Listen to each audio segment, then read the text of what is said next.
Baik, Bapak Ibu, Assalamualaikum warahmatullahi wabarakatuh. Pertama-tama, marilah kita mengucapkan puji syukur kepada Allah Subhanahu wa Ta'ala karena limpahan rahmat dan taufiknya tempat hadir di tempat ini guna menghadiri presentasi saya. Ini adalah salah satu tugas kami di CDP, yaitu membuat aksi nyata modul 1.4, yaitu melibatkan pemahaman budaya positif yang nantinya barangkali budaya positif ini kita berharap bahwa nanti di sekolah kita atau di kelas kita ini dapat kita sebarkan pemahaman ini. Dan tak lupa juga kita kirimkan salam dan taslim kepada Nabi junjungan kita Nabi Muhammad SAW yang telah mengantarkan kita dari alam berkulita ke alam terang seperti saat sekarang ini. Amin. Baik, sebelum barangkali saya lebih lanjut tentang pemahaman ini, kita harus ada kesepakatan. Kesepakatannya itu adalah kita sebagai peserta didik semua harus dalam diskusi. Semua peserta didik atau peserta aktif dalam diskusi. Kemudian yang kedua, diskusi paling lambat atau paling lama sekitar 45 menit. Peserta diskusi memberikan umpan balik. Adapun tujuan diskusi kita, yaitu melalui diskusi ini kita mengharapkan Bapak Ibu untuk memahami konsep inti budaya positif dan bagaimana menerapkannya dalam pembelajaran di sekolah. Nah, inilah konsep inti budaya positif kita. Itu ada 8, Bapak Ibu. Yang pertama adalah perubahan paradigma belajar. Yang kedua, disiplin positif. Yang ketiga adalah nilai-nilai kebajikan. Yang keempat adalah kebutuhan dasar manusia. 5, motivasi perilaku manusia. 6, posisi kontrol guru. 7, keyakinan kelas. Dan 8, segitiga restitusi. Khususnya untuk yang di posisi kontrol guru, nanti ada video yang bisa mungkin kita akan jadikan pemahaman nantinya di kelas. Oke, baik Bapak Ibu. Di dalam filosofi Ki Hajar Dewantara, ini masalah pendidikan itu adalah menuntut segala kodrat yang ada pada anak agar mereka dapat mencapai keselamatan dan kebahagiaan yang setinggi-tingginya, baik sebagai manusia maupun sebagai anggota masyarakat. Nah, dalam menuntut itu ada dua macam kodrat yang kodrat pada anak, yaitu kodrat alam dan kodrat zaman. Kodrat alam di mana posisi anak memposisikan dirinya di mana dia berada. Jadi kalau misalnya anak itu berada di posisi pantai, maka keadaan disitulah yang dia akan menjadi kebiasaannya dia. Kemudian kalau kodrat zaman, nah seperti sekarang ini, kalau misalnya zaman teknologi sekarang, berarti anak-anak kita harus melihat itu semua, mengikuti zaman yang ada sekarang, zaman teknologi.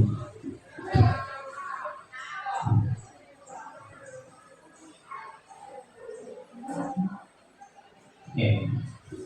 Terkait masalah menuntut tadi ya, murid-murid kita itu sebenarnya mempunyai 4 yang dimiliki. Ada 4 macam yang dimiliki oleh murid-murid kita.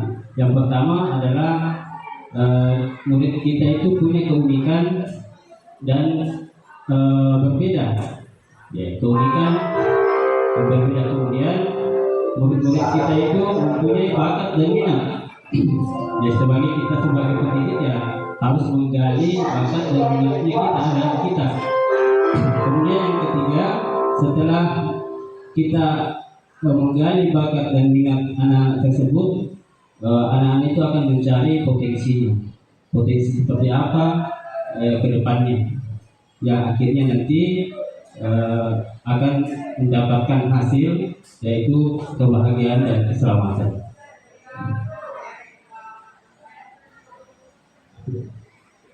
Nah, mungkin ini kita mengharap kepada murid-murid kita bahwa sebagai pendidik mungkin barangkali kita punya cita-cita atau menginginkan seperti apa murid kita.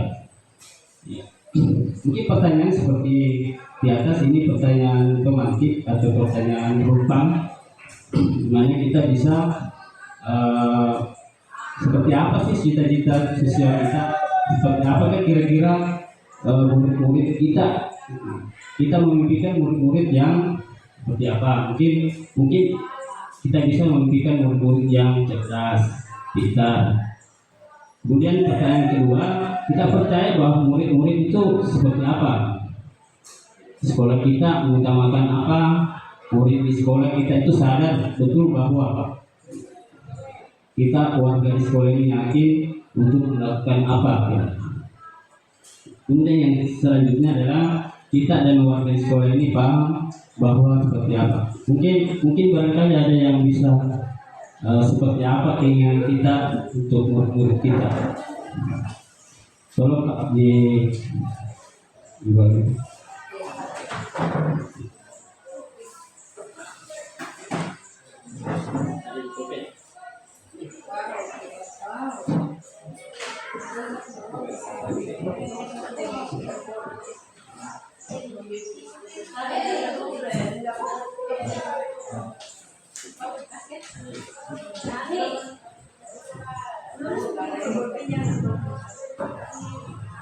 Mungkin ada yang bisa, karena dari sini kita bisa mengenal anak-anak kita lebih jauh tentang cita-cita murid-murid untuk kedepannya.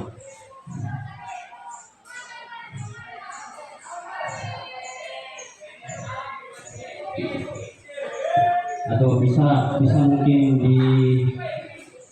langsung aja atau sebentar itu kan ditulis, kemudian nanti saya akan kumpul, kemudian saya jadikan referensi bahwa ternyata kita punya anak itu seperti ini.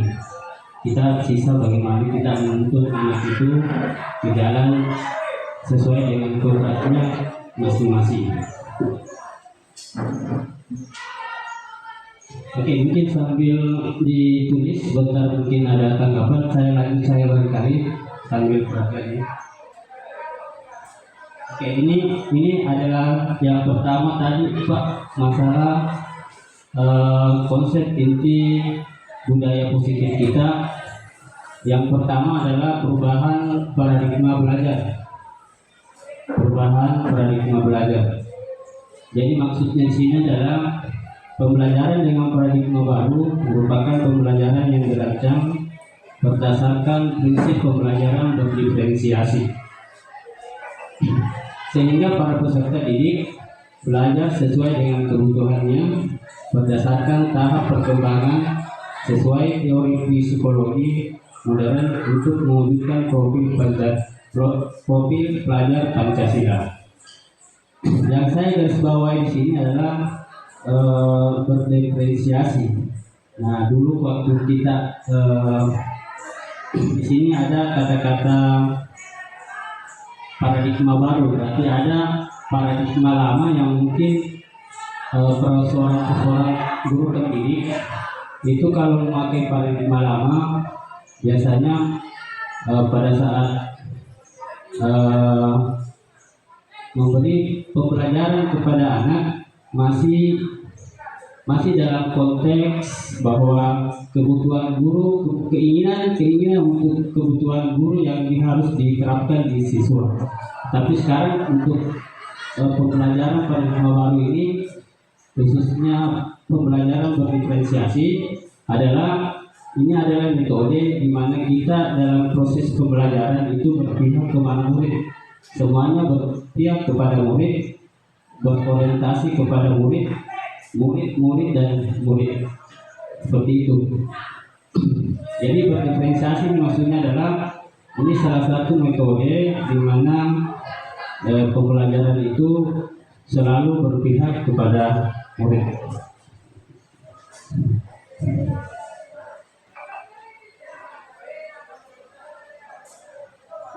Miskonsepsi tentang teori kontrol. Di antaranya ilusi guru mengontrol murid.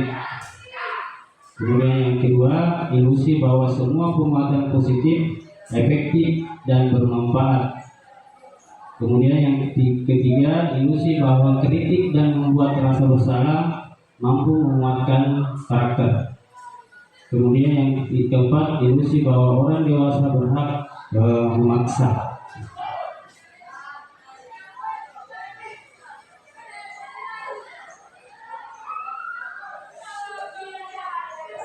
Nah, inilah stimulus respon, di mana prinsip belajar yang sederhana, di mana efek merupakan reaksi terhadap stimulus tertentu. Jadi di tabel ini kita sudah melihat seperti apa itu stimulus respon dan seperti apa itu teori kontrolnya.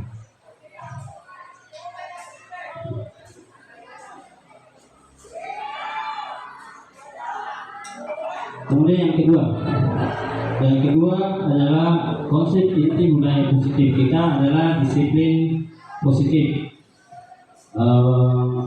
Kata disiplin, ada tidak yang bisa membantu saya Bapak Ibu? Sebenarnya makna disiplin ini sebelum saya menggabungkan kata disiplin dengan positif, itu makna disiplin itu seperti apa? Mungkin Pak Irwan, makna disiplin itu seperti apa sebelum saya menggabungkan disiplin itu dengan kata-kata positif? Disiplin.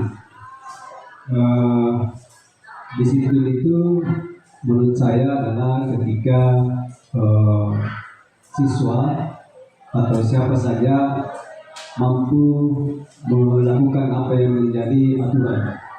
Itu disiplin. Misalnya disiplin waktu.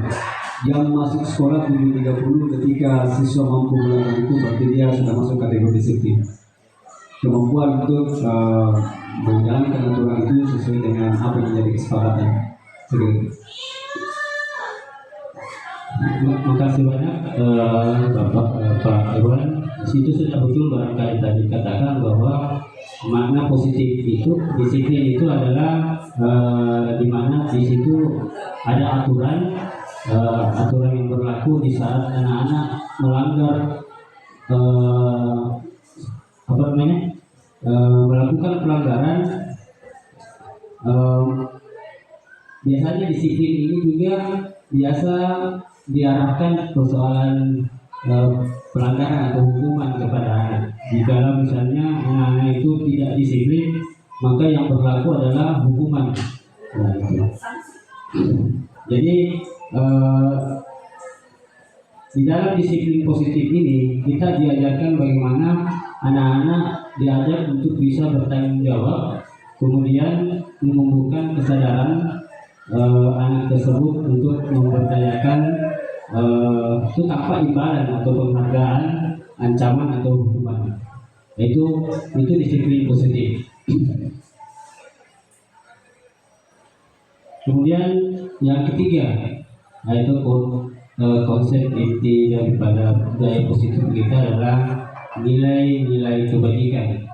Nilai yang disepakati bersama, lepas dari suku, bangsa, agama, bahasa maupun latar belakang. Adapun contohnya di dalam nilai-nilai kebajikan itu ada P5 Ibu, Bapak Ibu.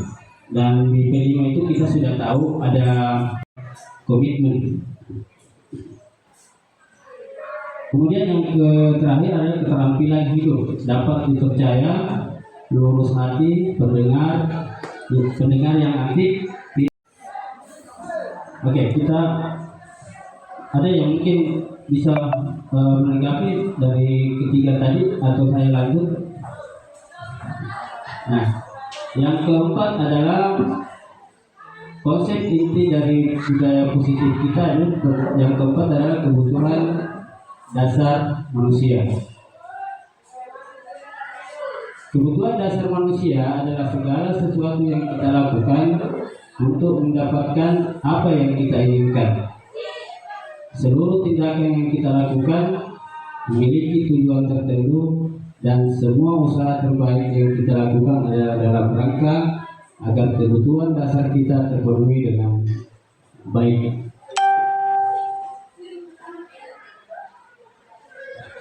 Ini adalah 5 kebutuhan dasar manusia. Yang pertama, bertahan hidup.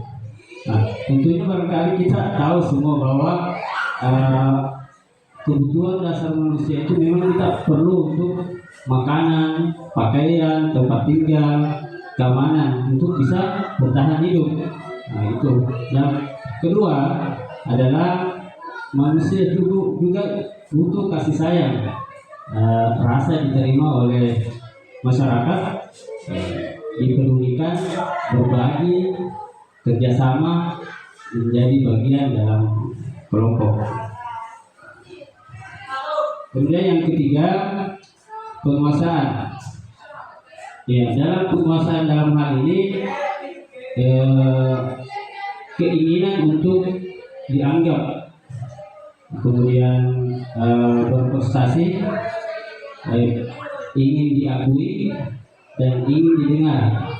Jadi itulah manusia, kebutuhan dasar manusia.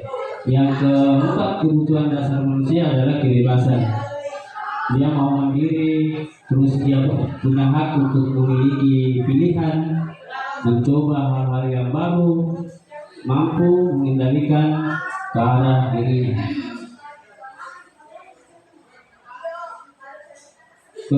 Selanjutnya adalah kesenangan. Ya, mungkin kebutuhan ini termasuk kesenangan, ingin bermain, humor, dan antusiasme atau tertawa.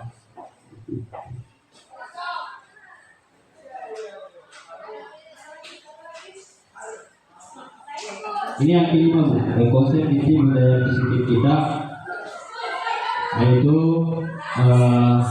ada ekstrinsik dan intrinsik. Ekstrinsik untuk menghindari ketidaknyamanan atau hukuman untuk mendapatkan imbalan penghargaan dari orang lain. Sedangkan intrinsik adalah untuk menjadi orang yang mereka inginkan dan menghargai diri sendiri dengan nilai-nilai yang mereka percaya.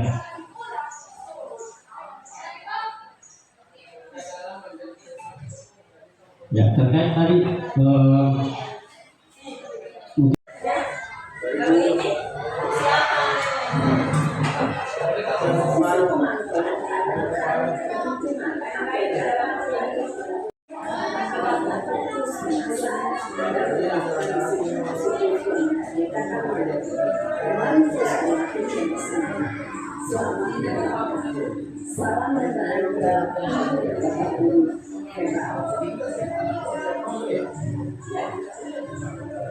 Oke, baik Bapak Ibu, ini adalah video yang tadi menggambarkan bagaimana posisi kontrol yang mungkin kita bisa terapkan di sekolah. Kemudian ini ada pemantik Ibu, ada setelah menyaksikan tadi video itu ada posisi kontrol apakah aku. Jadi ini mungkin bisa dibantu Bapak Ibu dengan pertanyaan yang kelima di atas, dalam posisi kontrol apakah kira-kira di kalimat pertama, kedua, 3, 4, dan 5.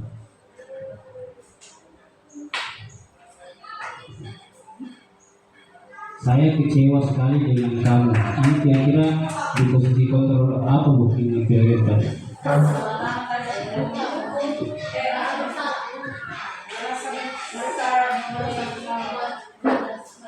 Saya kecewa sekali dengan kamu. merasa ya membuat merasa besar. Terus yang kedua